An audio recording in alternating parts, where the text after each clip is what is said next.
मेरे वीरों तो भैनों, जैसे हर हफ्ते मैं आपके नाल गल करदा कई मुद्दे होंदे ने पंजाब 'ਚ, खास करके साडा वड्डा मुद्दा तो इस वेले करोना है। ਉਹਦੇ संबंध ਵਿੱਚ ਹੋਰ ਗੱਲਾਂ भी नाल दे नाल ਉੱਠ ਜਾਂਦੀਆਂ ਨੇ, पर पहला मैं करोना ਤੇ ਤੁਹਾਡੇ ਨਾਲ ਕੁਝ ਜ਼ਿਕਰ ਕਰਨਾ ਚਾਹੁੰਦਾ। ਜੋ ਤੁਸੀਂ ਰੋਜ਼ ਦੇਖਦੇ ਹੋ ਟੈਲੀਵਿਜ਼ਨ 'ਚ ਔਰ ਅਖਬਾਰਾਂ 'ਚ, ਤੁਹਾਨੂੰ ਪਤਾ ਹੈ ਕਿ ਦੁਨੀਆ ਦੇ ਵਿੱਚ ਔਰ ਹਿੰਦੁਸਤਾਨ ਦੇ ਵਿੱਚ ਕਿਆ ਹਾਲਾਤ ਬਣੇ ਹੋਏ ਨੇ, किस तरीके नाल बहुत तेज़ी नाल अगे बढ़ रहा। अज के आंकड़े ये ने कि 5 लाख तो उपर मरीज़ साडे हिंदुस्तान दे विच हो गए ने। कई शहर ने जैसे दिल्ली है, अपना बंबई है, तमिलनाडु है, कई ने जिहदे विच आंकड़े बहुत बिगड़ते जा रहे हैं। तो ये चीज़ां अपने हत्थ विच हुंदियां ने। हुण पंजाब दे विच असीं काफ़ी देर तो मैं तुहानूं दसदा रहना कि किहड़े कदम आपां नूं चकने चाहीदे ने। मेरे कदम नहीं, वो जो मैडिकल फ्रटर्निटी है पूरे दुनिया की, और खास करके साडे अपने जिहड़े डॉक्टर ने पंजाब दे, वो तुहानूं बार बार और हिंदुस्तान दे दसदे ने कि इनू तरीका कुछ नहीं, क्योंकि किसी नूं पता नहीं है बीमारी की है, किसी नूं पता नहीं कि कैसे इहदा सामना करना है। पर लेकिन इक्को ही तरीका है इस वेले, और वो है कि तुसीं अपने मास्क पा के बाहर निकलो, तुसीं हत्थ धोवो, अपने सोशल डिस्टेंसिंग रखो। यही एक तरीका है जिहदे नाल आपां इस नूं रोक सकते हो। हुण मैं बार बार तुहानूं ये गल कहना, हर हफ्ते मैं कहना, तुसीं आप पढ़ते रहने हो, लेकिन आ देखो जो मैनूं अज आंकड़े कोई मिले ने कि तकरीबन एक कल के आंकड़े ने एक दिन के कि 4024 बंदे नूं चलान किया गया है कि अपने मास्क नहीं पाए। 45 नूं कीता है कि तुसीं थुकदे हो पब्लिक प्लेस 'ਚ। तुहानूं पता है कि थुक नाल ही अगर ये फैलदा है ये बीमारी जिहड़ी हैगी। और जो सोशल डिस्टेंसिंग करने वास्ते 39 बंदियां नूं दा चलान होया। हुण इहदा फायदा की है? पहला तो थोड़ा चलान हुंदा है, तुहानूं पैसे देने पैणगे। दूसरा, तुसीं ये बीमारी लै सकदे हो, या अगर तुहानूं है तो तुसीं फैला सकदे हो, तुसीं होरां नूं दे सकदे हो, अपने महल्ले दे विच, नाल दे घरां दे विच, नाल दे गुआंढियां दे घरां दे विच, अपने घर दे विच ये गल्लां तुसीं एक हो सकदियां ने जिहदे नाल तुहाडी बीमारी तुहाडे परिवार दे विच लग जे। तो ये एक मैं इहनूं एंटी सोशल गल करदा, ये नहीं आपां नूं करनी चाहीदी। पंजाब नूं अगर बचाउणा है, आंकड़े जा रहे ने, वध रहे ने। आ देख लो मेरे आंकड़े जिहड़े पहलां अपने पंजाब दे विच हुंदे से 14, 15, 20 तक, तो वो हुंदा सी। दो कारण से उहदे, एक तो और मेजर कारण ये सी कि साडी टेस्टिंग बड़ी घट हुंदी सी। उदों साडे 700 तो शुरू किया, फिर असीं 2200 ते पहुँचे, फिर असीं हुण इस वेले 10,000 के करीब साडी टेस्टिंग हो रही है। तो जिउं-जिउं टेस्टिंग वधदी जाती है तो आंकड़े थोड़े वधदे जा रहे हैं। लेकिन फिर भी 128 ने अज दे आंकड़े ने कि 128 बंदियां नूं आपां नूं नवीं टेस्टिंग दे विचों कन्फर्म्ड केस निकले ने। टेस्टिंग बहुत हुई है, लेकिन 128 भी कोई छोटा नंबर नहीं। अज तक पूरे जिहड़े साडे करोना के केस निकले ने वो है 4,957 केस। ਉਹਦੇ ਵਿੱਚੋਂ 3,200 केस डिस्चार्ज हो गए, अपनी उन्हां दा इलाज हो गया और वो घरे चले गए वापस। फिर भी 1610 केस हाले अपने स्टेट दे विच पए ने, जिहड़े हॉस्पिटल दे विच या आइसोलेशन वार्ड दे विच या अपने होम क्वारंटीन वगैरह विच पए ने। इन्हां विचों 24 अपने आए ने ऑन हाई डिपेंडेंसी यूनिट जिन्होंने ऑक्सीजन की लोड़ है, और 6 बंदे अपने वेंटीलेटर के उपर लगे हुए हैं। हुण ये अच्छी गल नहीं, बढ़ता जा रहा। एक समय सी कि कोई वेंटीलेटर तो नहीं आउंदा सी, एक समय सी जिथे डिपेंडेंसी यूनिट जिहड़े अज 24 ने वो 4 हुंदे से या 2 हुंदे से। हुण तुसीं ये जिहड़ा मैं देख रहा है ये वास्ते जिम्मेवार आपां सारे ही हैं, जिहड़े आपां ये गल्लां नहीं मनदे और इस पंजाब दे विच अपने पंजाब दे विच गल्लां नूं फैलण देवांगे।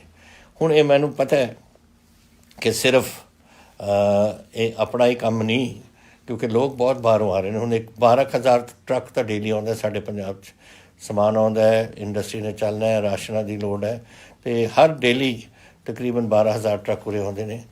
साडे कोल तकरीबन 6,000 तो उपर गड्डियां आउंदियां ने जिहड़ी GT रोड दे विचों आउंदियां ने।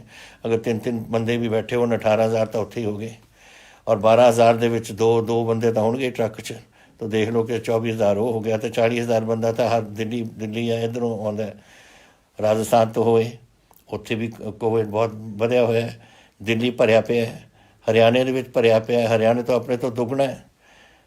ਇਹਦੇ ਤੋਂ ਇਹ ਗੱਲਾਂ ਆਪਾਂ ਨੂੰ ਦੇਖਣਾ ਪਊ ਕਿ ਸਾਡੇ ਆ ਰਿਹਾ ਹੈ, ਉਸ ਨੂੰ ਉਹਦਾ ਬਚਾਓ ਕਰਨ ਵਾਸਤੇ ਆਪਾਂ ਨੂੰ ਜਿਹੜੇ ਕਦਮ ਦੱਸੇ ਗਏ ਨੇ ਉਹ ਤਾਂ ਆਪਾਂ ਫੋਲੋ ਕਰੀਏ ਤਾਂ ਕਿ ਆਪਣੇ ਪੰਜਾਬ ਨੂੰ ਆਪਾਂ ਬਚਾਈਏ। ਕਿਉਂਕਿ ਮੈਂ ਤੁਹਾਨੂੰ ਦੱਸਣਾ ਚਾਹੁੰਦਾ ਇਹ ਬਿਮਾਰੀ ਖਤਮ ਨਹੀਂ ਹੋ ਰਹੀ। ਤੁਸੀਂ ਅਗਰ ਸਮਝਦੇ ਹੋ ਕਿ ਪੰਜਾਬ ਦੇ ਵਿੱਚ ਕੰਟਰੋਲ 'ਚ ਹੈ, ਉਹ ਇਸ ਵੇਲੇ ਸਾਡੇ ਹਿੰਮਤ ਨਾਲ ਹੈ, ਤੁਹਾਡੇ ਹਿੰਮਤ ਨਾਲ, ਗਵਰਨਮੈਂਟ ਦੀ ਹਿੰਮਤ ਨਾਲ ਸਾਰੇ ਅਸੀਂ ਇਸ ਨੂੰ ਰੋਕ ਸਕੇ ਹਾਂ ਕੁਛ ਹੱਦ ਤੱਕ।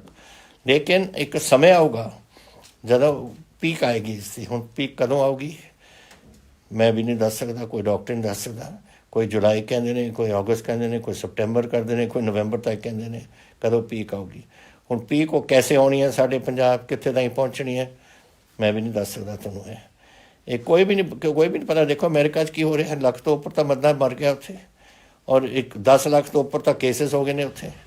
ਤਾਂ ਇਹ ਬੜਾ ਸੀਰੀਅਸ ਸਿਚੁਏਸ਼ਨ ਹੈ ਜੋ ਸਾਡੇ ਦੇਸ਼ 'ਚ ਹੋ ਰਿਹਾ। ਹੁਣ ਵੀ ਦਿਨ ਪਰ ਦਿਨ ਦੇਸ਼ ਦੀ ਆંકੜੇ ਵਧੀ ਜਾ ਰਹੇ ਨੇ। ਤਾਂ ਇਸ ਕਰਕੇ ਮੈਂ ਤੁਹਾਨੂੰ ਇਹ ਬੇਨਤੀ ਕਰ ਰਿਹਾ ਕਿ ਤੁਸੀਂ ਇਸ ਨੂੰ ਬੜੀ ਗੰਭੀਰਤਾ ਨਾਲ ਸੋਚੋ। ਔਰ ਇਹ ਜਿਹੜੇ ਬੰਦੇ ਹੁਣ ਆਪਣੇ ਤੁਸੀਂ 4024 ਜੋ ਕੱਲ੍ਹ ਤੁਸੀਂ ਆਪਣਾ ਚਲਾਨ ਭਰ ਰਹੇ ਹੋ ਆਪਣਾ ਮਾਸਕ ਪਾਉਣ ਵਾਸਤੇ, ਇਹ ਨਾ ਕਰੋ ਬੇਟਾ। ਇਹ ਗਲਤ ਗੱਲ ਹੈ। ਇਹਦੇ ਨਾਲ ਆਪਾਂ ਬਿਲਕੁਲ ਆਪਣਾ ਸੂਬੇ ਦੇ ਵਿੱਚ ਤਬਾਹੀ ਦੇਵਾਂਗੇ। ਔਰ ਹੋਰ ਚੀਜ਼ਾਂ ਵੀ ਇਹ ਛੋਟੀਆਂ ਗੱਲਾਂ ਨੇ ਜਿਹੜੀਆਂ ਤੁਸੀਂ ਕਰ ਸਕਦੇ ਹੋ ਜਿਹਦੇ ਨਾਲ ਆਪਣਾ ਪੰਜਾਬ ਬਚ ਸਕਦਾ। ਤਾਂ ਇਹ ਸਮਝ ਕੇ ਕਿ ਹਾਲੇ ਔਖੀ ਘੜੀ ਆਉਣੀ ਹੈ ਪੰਜਾਬ ਦੇ ਵਿੱਚ, ਤੁਸੀਂ ਅੱਜ ਤੋਂ, ਮੇਰੀ ਬੇਨਤੀ ਹੈ ਤੁਹਾਨੂੰ ਕਿ ਤੁਸੀਂ ਅੱਜ ਤੋਂ ਆਪਣੇ ਕਦਮ ਚੱਕਣ ਲੱਗ ਜਾਓ ਜਿਹਦੇ ਨਾਲ ਆਪਾਂ ਆਪਣੇ ਪੰਜਾਬ ਨੂੰ ਦੇ ਵਿੱਚ ਇਸ ਕੋਵਿਡ ਨੂੰ ਫੈਲਣ ਤੋਂ ਬਚਾਈਏ। ਇੱਕ ਤਾਂ ਇਹ ਸੀ। ਦੂਜਾ ਮੈਂ ਇੱਕ ਦੋ ਗੱਲਾਂ ਹੋਰ ਤੁਹਾਨੂੰ ਕਹਿਣਾ ਚਾਹੁੰਦਾ ਸੀ ਕਿ ਇਹ ਅੱਜ ਫਿਰ ਮੈਨੂੰ ਇੱਕ ਬੁਰੀ ਖਬਰ ਸਾਨੂੰ ਆਈ ਹੈ ਕਿ ਇੱਕ ਸਾਡਾ ਨੌਜਵਾਨ ਲਾਂਸ ਨਾਇਕ ਸਲੀਮ ਖਾਨ 58 ਇੰਜੀਨੀਅਰ ਰੈਜੀਮੈਂਟ ਸਾਡੇ ਪਟਿਆਲੇ ਤੋਂ ਡਕਾਣਾ ਹਲਕੇ ਦੇ ਵਿੱਚ ਮਰਨੇੜੀ ਪਿੰਡ ਇੱਕ ਸਾਡਾ, ਉਹਦੇ ਵਿੱਚ ਉੱਥੇ ਰਹਿੰਦਾ ਸੀ, ਉਹ ਵੀ ਲਦਾਖ ਦੇ ਵਿੱਚ ਸ਼ਹੀਦ ਹੋ ਗਿਆ। ਪਤਾ ਨਹੀਂ ਉਹ ਪੁਰਾਣੇ ਉਹ ਜਿਹੜੇ ਜ਼ਖਮ ਸੀ ਉਹਦੇ ਕਰਕੇ ਹੋਏ ਜਾਂ ਕਿਆ ਕਾਰਨ, ਉਹ ਗਵਰਨਮੈਂਟ ਸਾਨੂੰ, ਆਰਮੀ ਸਾਨੂੰ ਦੱਸੂਗੀ। ਲੇਕਿਨ ਉਹ ਇੱਕ ਹੋਰ ਸਾਡਾ ਨੌਜਵਾਨ ਹਿੰਦੁਸਤਾਨ ਦਾ ਅੱਜ ਸ਼ਹੀਦ ਹੋਇਆ, ਇੱਕ ਇੱਥੇ ਔਰ ਇੱਕ ਪੂਨਾ ਵਿੱਚ। ਤਾਂ 2 ਸਾਡੇ ਜਵਾਨ ਸ਼ਹੀਦ ਹੋਏ ਨੇ। ਤਾਂ ਅਸੀਂ ਸ਼ਰਧਾਂਜਲੀ ਵੀ ਭੇਟ ਕਰਦੇ ਹਾਂ ਔਰ ਉਹਨਾਂ ਦੇ ਪਰਿਵਾਰਾਂ ਦੇ ਨਾਲ ਅਸੀਂ ਬਿਲਕੁਲ ਖੜ੍ਹੇ ਹਾਂ ਇਸ ਵੇਲੇ। ਜੋ ਕੁਛ ਅਸੀਂ ਐਲਾਨ ਕੀਤਾ ਹੋਇਆ ਉਹਨਾਂ ਨੂੰ 50 ਲੱਖ ਦਾ ਜਿਹੜਾ ਅਸੀਂ ਮੁਆਵਜ਼ਾ ਦੇਣਾ ਚਾਹੁੰਦੇ ਹਾਂ ਉਸ ਪਰਿਵਾਰ ਨੂੰ। ਔਰ ਨਾਲੇ ਉਹਨਾਂ ਦਾ ਇੱਕ ਬੰਦਾ ਕੋਈ ਵੀ ਉਹਨਾਂ ਦੇ ਪਰਿਵਾਰ ਤੋਂ ਜੋ ਕੋਈ ਨੌਕਰੀ ਸਰਕਾਰੀ ਲੈਣਾ ਚਾਹੁੰਦਾ ਉਹ ਸਾਨੂੰ ਦੱਸ ਦੇਣਾ, ਅਸੀਂ ਉਹਦਾ ਜ਼ਰੂਰ ਪ੍ਰਬੰਧ ਸਾਰਾ ਕਰਕੇ ਔਰ ਸਭ ਕੁਛ ਉਹਨਾਂ ਨੂੰ ਦੇਵਾਂਗੇ।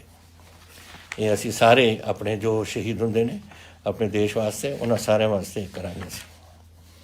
ਤੀਸਰੀ ਗੱਲ, ਕੁਛ ਦਿਨਾਂ ਤੋਂ ਤੁਸੀਂ ਦੇਖਦੇ ਆਏ ਹੋ ਕਿ ਅਸੀਂ ਇੱਕ ਆਲ ਪਾਰਟੀ ਮੀਟਿੰਗ ਸੱਦੀ ਸੀ। ਉਹ ਆਲ ਪਾਰਟੀ ਮੀਟਿੰਗ ਸੱਦੀ ਸੀ ਇਸ ਲਈ ਕਿਉਂਕਿ ਸੈਂਟਰ ਨੇ ਕੁਝ ਕਦਮ ਚੱਕੇ ਨੇ ਜਿਹੜੇ ਅਸੀਂ ਸਮਝਦੇ ਹਾਂ ਕਿ ਪੰਜਾਬ ਦੇ ਕਿਸਾਨਾਂ ਦੇ ਖਿਲਾਫ ਹੈ। ਪੰਜਾਬ ਕਿਸਾਨੀ ਦਾ ਇੱਕ ਸੂਬਾ ਹੈ। ਅਗਰ ਪੰਜਾਬ ਦੇ ਕਿਸਾਨਾਂ ਦੇ ਖਿਲਾਫ ਹੈ ਤਾਂ ਪੰਜਾਬ ਦੇ ਸੂਬੇ ਦੇ ਖਿਲਾਫ ਨੇ। ਉਹ ਆਰਡੀਨੈਂਸ 3 ਨੇ, ਐਗਰੀਕਲਚਰ ਮਾਰਕੀਟਿੰਗ 'ਤੇ, ਕੰਟਰੈਕਟ ਫਾਰਮਿੰਗ 'ਤੇ ਐਸੈਂਸ਼ੀਅਲ ਕਮੋਡਿਟੀਜ਼ 'ਤੇ। ਇਹ ਜੋ ਲੱਗਦਾ ਹੈ ਕਿ ਇੱਕ ਸ਼ਾਂਤਾ ਕੁਮਾਰ ਕਮੇਟੀ ਬਣੀ ਸੀ, ਉਹ ਸ਼ਾਂਤਾ ਕੁਮਾਰ ਕਮੇਟੀ ਨੇ ਇਹ ਕਿਹਾ ਕਿ MSP ਨੂੰ ਖਤਮ ਕੀਤਾ ਜਾਵੇ ਔਰ ਫੂਡ ਕਾਰਪੋਰੇਸ਼ਨ ਆਫ ਇੰਡੀਆ ਨੂੰ ਬਿਲਕੁਲ ਹੀ ਬੰਦ ਕਰ ਦਿਓ। ਜਦੋਂ ਫੂਡ ਕਾਰਪੋਰੇਸ਼ਨ ਆਫ ਇੰਡੀਆ ਬੰਦ ਹੋ ਜੂ ਔਰ ਉਹ ਖਰੀਦ ਨਹੀਂ ਕਰੂਗੀ ਫਿਰ MSP ਨਹੀਂ ਰਹਿਣੀ। ਹੁਣ ਮੈਂ ਬਾਰ-ਬਾਰ ਇਹ ਮੈਨੂੰ ਅਫਸੋਸ ਹੋਇਆ ਕਿ ਇੱਕ ਵੱਡੀ ਪਾਰਟੀ ਪੰਜਾਬ ਦੀ ਪਾਰਟੀ ਸ਼੍ਰੋਮਣੀ ਅਕਾਲੀ ਦਲ, ਮੈਂ ਬਾਰ-ਬਾਰ ਉਹਨਾਂ ਨੂੰ ਸਮਝਾਉਂਦਾ ਸੀ ਕਿ ਬਈ ਇਹ ਅੱਜ ਇਹ ਨਹੀਂ ਗੱਲ ਕਿ ਉਹਦੇ ਵਿੱਚ ਅੱਜ ਇਹਨਾਂ ਨੇ ਆਰਡੀਨੈਂਸ ਦੇ ਵਿੱਚ ਕੁਝ ਪਾਇਆ ਜਾਂ ਨਹੀਂ, ਪਰ ਇੱਕ ਵਾਰ ਇਹ ਸਾਰੀ ਗੱਲ ਤੁਸੀਂ ਇੱਕ ਵਾਰ ਆਪਣੀ ਫੂਡ ਕਾਰਪੋਰੇਸ਼ਨ ਚੱਕ ਦਿਓ ਔਰ ਤੁਸੀਂ ਇਹ ਸਭ ਕੁਛ ਨਿਕਲਦਾ ਹੈ ਸ਼ਾਂਤਾ ਕਮੇਟੀ ਰਿਪੋਰਟ ਦੇ ਵਿੱਚੋਂ, ਫਿਰ ਸਾਡੇ MSP ਇੱਥੇ ਰਹਿਣੀ ਨਹੀਂ। ਤਾਂ ਅੱਜ ਨਾ ਹੋਏ ਤੁਹਾਡੇ ਲਿਖਣ ਆਰਡੀਨੈਂਸ ਦੇ ਵਿੱਚ, ਲੇਕਿਨ ਜਦੋਂ ਤੁਸੀਂ ਤਾਕਤ ਦੇ ਦੋਗੇ, ਇੱਕ ਵਾਰ ਆਰਡੀਨੈਂਸ ਤੁਸੀਂ ਪਾਸ ਕਰਤੀ, ਫਿਰ ਤੁਹਾਡੇ ਪਾਰਲੀਮੈਂਟ ਨੇ ਪਾਸ ਕਰ ਦੇਣਾ, ਇੱਕ ਐਕਟ ਬਣਾ ਦੇਣਾ, ਫਿਰ ਜਦੋਂ ਮਰਜ਼ੀ ਤੁਸੀਂ ਜੋ ਮਰਜ਼ੀ ਕਰ ਲਓ ਉੱਥੋਂ। ਔਰ ਇਹ ਲੱਗ ਰਿਹਾ ਉਧਰ ਨੂੰ। ਔਰ ਮੈਂ ਕਿਹਾ ਸੀ, ਮੈਂ ਕਿਹਾ 560 ਕਰੀਬ MP ਨੇ ਸਾਡੇ, ਉਹਦੇ ਵਿੱਚੋਂ ਤੁਸੀਂ 13 MP ਨੇ ਜਿਹੜੇ ਸਾਡੇ ਪੰਜਾਬ ਦੇ ਨੇ। ਇੱਕ ਵਾਰ ਇਹ ਹੋ ਜਾਏ, ਜੋ ਅਕਾਲੀ ਦਲ ਕਹਿੰਦੇ ਨੇ ਅਸੀਂ ਗਾਰੰਟੀ ਲੈਣ, ਤੁਸੀਂ ਕੈਸੇ ਗਾਰੰਟੀ ਲੈ ਸਕਦੇ ਹੋ? ਤੁਸੀਂ ਇਹ ਗਾਰੰਟੀ ਕਹਿੰਦੇ ਅਸੀਂ, ਅਗਰ ਇਹ ਹੋ ਜਾਏ ਫਿਰ ਮੈਂ ਤੁਹਾਨੂੰ ਦੱਸ ਦਿੰਦਾ ਕਿ ਇਹਨਾਂ ਨੇ ਨਾਲ ਦੀ ਨਾਲ ਹੀ 13 MP ਕੁਛ ਵੀ ਨਹੀਂ ਕਰ ਸਕਣਗੇ, ਔਰ ਫਿਰ ਇਹ MSP ਖਤਮ ਹੋ ਜਾਣੀ ਹੈ ਸਾਡੇ ਪੰਜਾਬ 'ਚ, ਔਰ ਫਿਰ ਕਿਸਾਨੀ ਸਾਡੀ ਬਿਲਕੁਲ ਔਖੀ ਘੜੀ ਦੇ ਵਿੱਚ ਸਾਨੂੰ ਲੰਘਣਾ ਪਊ। ਕੱਲ੍ਹ ਉਹ ਦਿਨ ਜਿਸ ਦਿਨ ਹੋਇਆ ਸੀ ਇਹ ਆਲ ਇੰਡੀਆ ਇਹ ਜਿਹੜੀ ਆਲ ਪਾਰਟੀ ਮੀਟਿੰਗ, ਉਹ ਦਿਨ ਸਵੇਰੇ ਹੀ ਪਤਾ ਲੱਗਿਆ ਸੀ ਕਿ ਹੁਸ਼ਿਆਰਪੁਰ ਦੇ ਮੰਡੀ 'ਚ ਮੱਕੀ 600 ਰੁਪਏ ਕੁਇੰਟਲ ਵਿਕ ਰਹੀ ਸੀ, ਜਿੱਥੇ ਹੋਣੀ ਚਾਹੀਦੀ ਹੈ 1700 ਦੇ ਕਰੀਬ। ਤੋ ਇਸ ਕਿਸਮ ਦਾ ਜਿਹੜਾ ਕੰਮ ਹੈ ਇਹ ਪਾਰਟੀਆਂ ਨੂੰ ਜ਼ਿੰਮੇਵਾਰੀ ਨਾਲ ਦੇਖਣਾ ਚਾਹੀਦਾ ਹੈ, ਔਰ ਇੱਥੇ ਸਿਆਸਤ ਦੀ ਗੱਲ ਨਹੀਂ।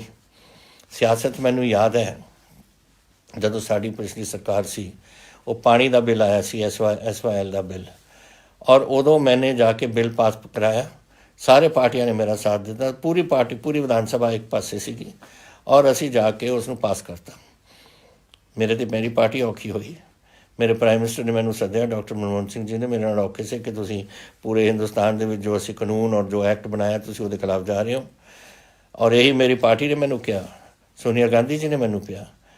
ਲੇਕਿਨ ਮੈਂ ਸੋਚਿਆ ਕਿ ਮੇਰੇ ਇੱਕ ਪਾਸੇ ਪਤਾ ਨਹੀਂ ਹੋ ਸਕਦਾ ਹੈ ਕਿ ਔਖੇ ਹੋ ਕੇ ਮੈਨੂੰ ਇੱਥੇ ਜਿਹੜੀ ਮੈਂ ਚੀਫ ਮਿਨਿਸਟਰ ਬਣਿਆ ਹੋਇਆ ਮੈਨੂੰ ਉੱਥੋਂ ਲਾ ਦੇਣ, ਕੋਈ ਗੱਲ ਨਹੀਂ, ਕਿਉਂਕਿ ਮੇਰਾ ਪੰਜਾਬ ਔਰ ਪੰਜਾਬ ਦੀ ਕਿਸਾਨੀ ਨੰਬਰ 1 'ਤੇ ਮੇਰੇ ਸਾਹਮਣੇ ਮੈਨੂੰ ਨਜ਼ਰ ਆ ਰਹੀ ਸੀ। ਉਹਨਾਂ ਦਾ ਕੀ ਹੋਊਗਾ ਅਗਰ ਪਾਣੀ ਖਤਮ ਹੋ ਜਾਏ ਸਾਡੇ ਪੰਜਾਬ ਦਾ? ਫਿਰ ਉਹਨਾਂ ਦਾ ਕੀ ਹੋਊਗਾ? ਫਸਲਾਂ ਕਿੱਥੋਂ ਆਉਣਗੀਆਂ? ਪੰਜਾਬ ਕਿੱਥੇ ਜਾਊਗਾ? ਕਿਸਾਨੀ ਕਿੱਥੇ ਜਾਊ ਸਾਡੀ? ਉਹੀ ਮੈਂ ਇਹਨਾਂ ਨੂੰ ਕਿਹਾ ਸੀ ਉਸ ਦਿਨ ਕਿ ਆਪਣੇ ਆਪ 'ਤੇ ਤੁਸੀਂ ਤੁਹਾਡੀ ਅਗਰ ਅੰਡਰਸਟੈਂਡਿੰਗ ਦੂਜੀ ਪਾਰਟੀ ਨਾਲ, ਤੁਸੀਂ BJP ਦੇ ਸਾਥੀ ਹੋ, ਦਿੱਲੀ ਦੇ ਵਿੱਚ ਤੁਹਾਡੇ ਮਿਨਿਸਟਰ ਬੈਠੇ ਨੇ, ਅਗਰ ਉਹਦੇ ਕਰਕੇ ਤੁਹਾਨੂੰ ਔਖ ਹੈ ਤਾਂ ਉਹਨੂੰ ਪਾਸੇ ਛੱਡੋ, ਆਪਣੇ ਦਿਲ ਦੀ ਗੱਲ ਕਰੋ। ਔਰ ਦਿਲ ਦੀ ਗੱਲ ਹੈ ਕਿ ਇਹ ਜਿਹੜਾ ਹੈ ਇਹ ਆਰਡੀਨੈਂਸ ਖਰਾਬ ਨੇ, ਲੇਕਿਨ ਨਹੀਂ ਮੰਨੇ ਸਾਡੇ। ਔਰ ਹੁਣ ਤੁਸੀਂ ਦੇਖਦੇ ਰਹਿਣਾ, ਅਸੀਂ ਤਾਂ ਇਹਦੇ ਖਿਲਾਫ ਜਾ ਰਹੇ ਹਾਂ। ਅਸੀਂ ਇਹਦੇ ਬਿਲਕੁਲ ਅਸੀਂ ਇਹਦੇ ਨਾਲ ਸਾਥ ਨਹੀਂ ਕਰਨਾ। ਲੇਕਿਨ ਅਗਰ ਇਹ ਪਾਸ ਹੋ ਜਾਊਗਾ ਤਾਂ ਫਿਰ ਤੁਸੀਂ ਯਾਦ ਰੱਖੋ ਮੇਰੀਆਂ ਗੱਲਾਂ ਜਿਹੜੀਆਂ ਅੱਜ ਮੈਂ ਕਹਿ ਰਿਹਾ ਕਿ ਬਿਲਕੁਲ ਸਾਡੀ ਕਿਸਾਨੀ ਨੂੰ ਖਰਾਬ ਕਰਕੇ ਛੱਡਣਗੇ ਇਹ ਸ਼੍ਰੋਮਣੀ ਅਕਾਲੀ ਦਲ ਵਾਲੇ, ਸਿਰਫ ਇਸ ਲਈ ਕਿ ਅਸੀਂ BJP ਦੇ ਨਾਲ ਆਪਣਾ ਰਿਸ਼ਤਾ ਨਹੀਂ ਤੋੜਨਾ। ਦੇਖ ਲਓ, ਉਹਨਾਂ ਦੀ ਮਰਜ਼ੀ ਹੈ। ਅੰਤ ਵਿੱਚ ਤਾਂ ਤੁਹਾਡੇ ਕੋਲ ਹੀ ਆਉਣਗੇ, ਤੁਸੀਂ ਫਿਰ ਉਹਨਾਂ ਨੂੰ ਸਮਝਾ ਦੇਣਾ। ਹੁਣ ਮੈਂ ਆਉਣਾ ਚਾਹੁੰਦਾ ਤੁਹਾਡੇ ਕੁਝ ਸਵਾਲਾਂ 'ਤੇ ਜਿਹੜੇ ਤੁਸੀਂ ਮੈਨੂੰ ਅੱਜ ਕੀਤੇ ਨੇ। ਬਹੁਤ ਸਵਾਲ ਆਉਂਦੇ ਨੇ, ਫਿਰ ਸਾਡੀ ਜਿਹੜੇ ਟੀਮ ਹੈ ਉਹ ਬਹਿੰਦੀ ਹੈ, ਔਰ ਬਹਿ ਕੇ ਜਿਹੜੇ ਇੱਕੋ ਕਿਸੇ ਚੀਜ਼ 'ਤੇ ਜ਼ਿਆਦਾ ਸਵਾਲ ਹੋਣ ਉਹ ਸਵਾਲਾਂ ਨੂੰ ਫਿਰ ਕੱਢ ਕੇ ਬਾਹਰ ਲਿਆਉਂਦੇ ਨੇ। ਅਤੇ ਮੈਂ ਉਹ ਗੱਲ ਤੁਹਾਡੇ ਕੋਲ ਹੁਣੇ ਆ ਰਹੀ ਹੈ ਪਠਾਨਕੋਟ ਤੋਂ। ਦੀਪਕ ਠਾਕੁਰ ਜੀ ਨੇ ਕਿਹਾ ਕਿ ਸਾਡੇ ਕੋਲ ਇੱਕ ਕੋਆਪਰੇਟਿਵ ਬੈਂਕ ਸੀ, ਔਰ ਉਹ ਬੈਂਕ ਦੇ ਵਿੱਚ ਹੁਣ ਗੜਬੜ ਹੋ ਗਈ। ਅਸੀਂ ਬਹੁਤ ਲੋਕ ਨੇ ਜਿਨ੍ਹਾਂ ਨੇ ਅਸੀਂ ਉਹਦੇ ਵਿੱਚ ਆਪਣਾ ਪੈਸਾ ਪਾਇਆ ਸੀ। ਕੀ ਹੋਊਗਾ ਸਾਡਾ? ਮੈਂ ਤੁਹਾਨੂੰ ਦੱਸਣਾ ਚਾਹੁੰਦਾ ਕਿ ਸਾਡੇ ਕੋਆਪਰੇਟਿਵ ਮਹਿਕਮੇ ਨੇ ਇੱਕ ਬੰਦਾ ਨਿਯੁਕਤ ਕੀਤਾ ਜੋ ਇਸ ਗੱਲ ਨੂੰ ਦੇਖ ਰਿਹਾ। ਪੈਸੇ ਵਾਪਸ ਆ ਰਹੇ ਨੇ, ਲਏ ਜਾ ਰਹੇ ਨੇ ਲੋਕਾਂ ਤੋਂ ਜਿਨ੍ਹਾਂ ਨੇ ਇੱਥੇ ਇਸ ਬੈਂਕ ਨੂੰ ਖਰਾਬ ਕੀਤਾ, ਔਰ ਬੜੀ ਜਲਦੀ ਹੀ ਅਸੀਂ ਇਸ ਬੈਂਕ ਨੂੰ ਠੀਕ ਕਰਾ ਕੇ ਤੁਹਾਡੇ ਪੈਸੇ ਕਿਤੇ ਨਹੀਂ ਜਾਂਦੇ, ਅਸੀਂ ਜਾਣ ਨਹੀਂ ਦੇਵਾਂਗੇ। ਅਸੀਂ ਪੂਰਾ ਧਿਆਨ ਰੱਖਾਂਗੇ ਇਹਦੇ 'ਤੇ। ਤੋ ਇਹ ਨਾ ਤੁਸੀਂ ਫਿਕਰ ਕਰੋ ਦੀਪਕ ਜੀ, ਇਹ ਤੁਹਾਡਾ ਜੋ ਤੁਸੀਂ ਇਨਵੈਸਟਮੈਂਟ ਕੀਤੀ ਹੈ ਇਹਦੇ 'ਚ ਉਹ ਬਿਲਕੁਲ ਠੀਕ ਰਹੇਗੀ। ਤੁਸੀਂ ਪੈਸੇ ਨਹੀਂ ਗਵਾਓਗੇ ਆਪਣੇ। ਇਹ ਅਬੋਹਰ ਤੋਂ ਵਿਸ਼ਾਲ ਠਾਕੁਰ ਜੀ ਮੈਨੂੰ ਕਹਿੰਦੇ ਨੇ, ਪਿਛਲੀ ਵਾਰ ਵੀ ਆਇਆ ਸੀ ਇਹ ਸਵਾਲ ਕਿ ਅਬੋਹਰ ਤੋਂ ਕਿ ਬੜੇ ਲੰਬੇ ਪਾਵਰ ਕੱਟ ਹੁੰਦੇ ਨੇ। ਮੈਂ ਚੈੱਕ ਕਰ ਰਿਹਾ ਕਿ ਕਿਉਂ। ਸਾਰੇ ਪੰਜਾਬ ਤਾਂ ਹੁੰਦਾ ਨਹੀਂ, ਕਦੇ ਟ੍ਰਿਪਿੰਗ ਹੋ ਜਾਂਦੀ ਹੈ, ਉਹ ਵੱਖਰੀ ਗੱਲ ਹੈ, ਲੇਕਿਨ ਖਾਸ ਕਰਕੇ ਅਬੋਹਰ ਕਿਉਂ ਇਹ ਗੱਲ ਹੈ। ਔਰ ਮੈਂ ਹੁਣ ਬਿਜਲੀ ਬੋਰਡ ਨੂੰ ਇਹ ਸਵਾਲ ਕਰਕੇ ਮੈਂ ਜਵਾਬ ਲਊਂਗਾ, ਔਰ ਅਗਲੀ ਵਾਰ ਮੈਂ ਤੁਹਾਨੂੰ ਦੇਵਾਂਗਾ ਕਿ ਕੀ ਕਾਰਨ ਹੈ ਕਿ ਅਬੋਹਰ ਦੇ ਵਿੱਚ ਕਿਉਂ ਹੋ ਰਿਹਾ। ਮੈਂ ਨਹੀਂ ਹੁਣ ਦੇਵਾਂਗਾ ਇਸ ਗੱਲ ਨੂੰ। ਆਖਿਰਕਾਰ ਪੂਰੇ ਪੰਜਾਬ ਦੇ ਵਿੱਚ ਅਗਰ ਸਾਰੇ ਜ਼ਿਲ੍ਹਿਆਂ ਦੇ ਵਿੱਚ ਤੁਹਾਨੂੰ ਬਿਜਲੀ ਆ ਰਹੀ ਹੈ ਠੀਕ, ਅਤੇ ਅਬੋਹਰ 'ਚ ਕਿਉਂ ਇਹ ਕਮੀ ਆ ਰਹੀ ਹੈ, ਸਾਨੂੰ ਇਹ ਪਤਾ ਕਰਕੇ ਤੁਹਾਨੂੰ ਦੱਸਾਂਗੇ ਅਸੀਂ। ਫਿਰ ਤੁਸੀਂ ਕਿਹਾ ਕਰੋਨਾ ਦਾ ਜਿਹੜੇ ਹੈ ਕਿ ਇਹ ਜਿਹੜੀਆਂ ਵੱਡੇ ਹੌਸਪੀਟਲ ਨੇ ਕਰੋਨਾ ਵਾਸਤੇ ਉਹ ਜ਼ਿਆਦਾ ਬਿੱਲ ਵਗੈਰਾ ਉਹ ਦਿੰਦੇ ਨੇ, ਅਸੀਂ ਦੇ ਨਹੀਂ ਸਕਦੇ, ਸਾਡੇ ਕੋਲ ਇੰਨੀ ਗੁੰਜਾਇਸ਼ ਨਹੀਂ। ਤੁਸੀਂ ਜਾ ਸਕਦੇ ਹੋ ਕਦੇ ਵੀ ਕਿਸੇ ਵੀ ਗਵਰਨਮੈਂਟ ਹੌਸਪੀਟਲ 'ਚ। ਕਰੋਨੇ ਦਾ ਅਸੀਂ ਬਹੁਤ ਉੱਥੇ ਪ੍ਰਬੰਧ ਕੀਤਾ ਹੋਇਆ ਹੈ, ਔਰ ਤੁਹਾਡੀ ਉੱਥੇ ਟ੍ਰੀਟਮੈਂਟ ਬਿਲਕੁਲ ਫ੍ਰੀ ਹੈ, ਟੈਸਟਿੰਗ ਵੀ ਫ੍ਰੀ ਹੈ, ਕੋਈ ਤੁਹਾਨੂੰ ਪੈਸਾ ਦੇਣ ਦੀ ਲੋੜ ਨਹੀਂ, ਔਰ ਟ੍ਰੀਟਮੈਂਟ ਵੀ ਤੁਹਾਡੀ ਫ੍ਰੀ ਹੈ।